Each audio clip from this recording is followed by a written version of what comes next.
Welcome to the Talking Book. No, silly goose, books don't talk, but I'm going to use my voice and bring this book to life. Little Wolf and the Giant by Sue Porter. I wonder what Little Wolf is making in this picture.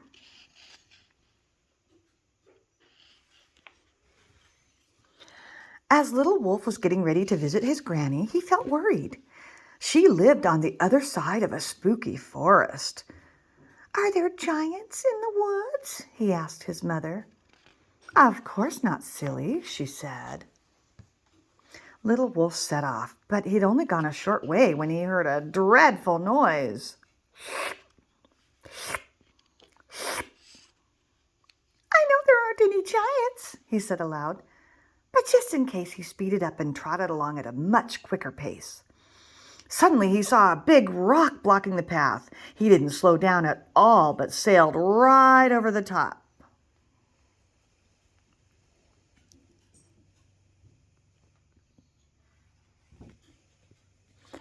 "Crash! Hard!"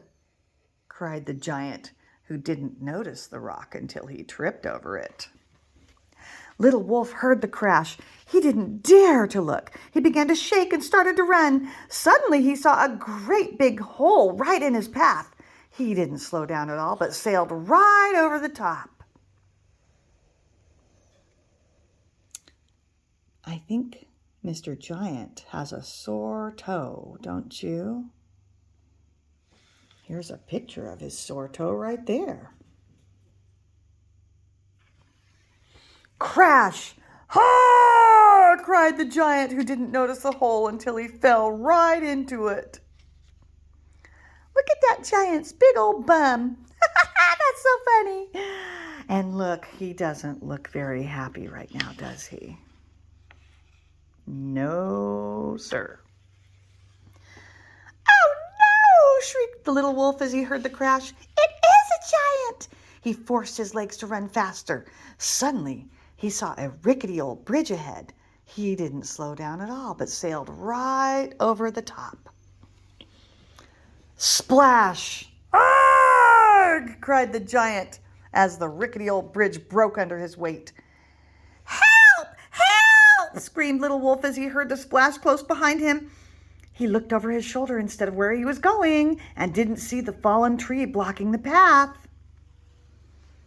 Crash! "Arg!" cried Little Wolf as he tripped and tumbled into the branches.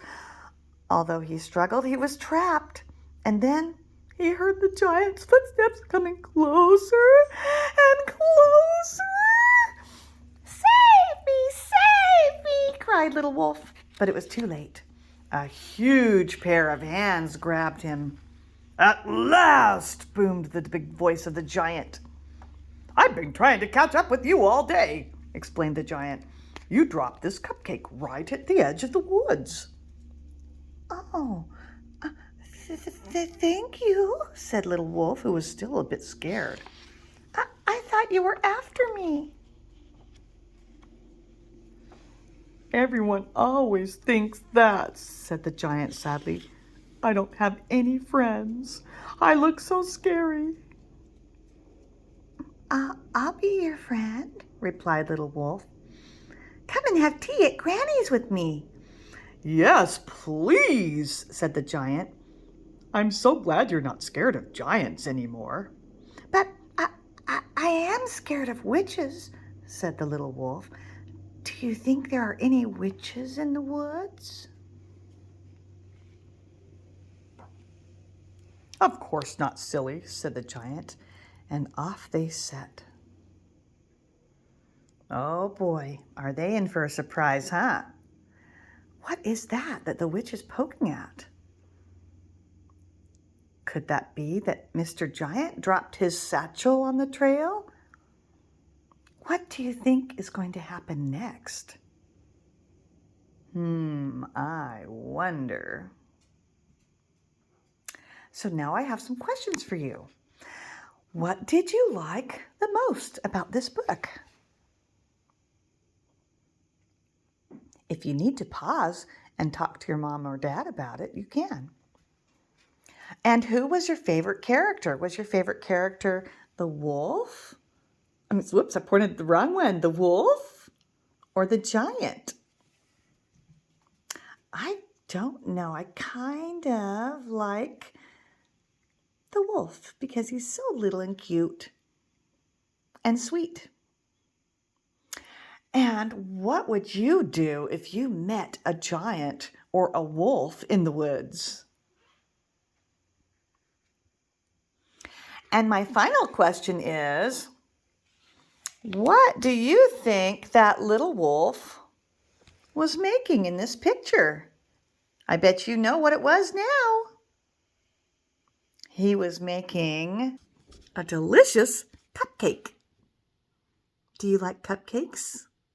And if so, what is your favorite kind of cupcake? Well, thank you for joining me on this beautiful day, and I hope you enjoyed our story time together. I'll be making more of these stories on book very soon. Hope to see you again. Love to you all.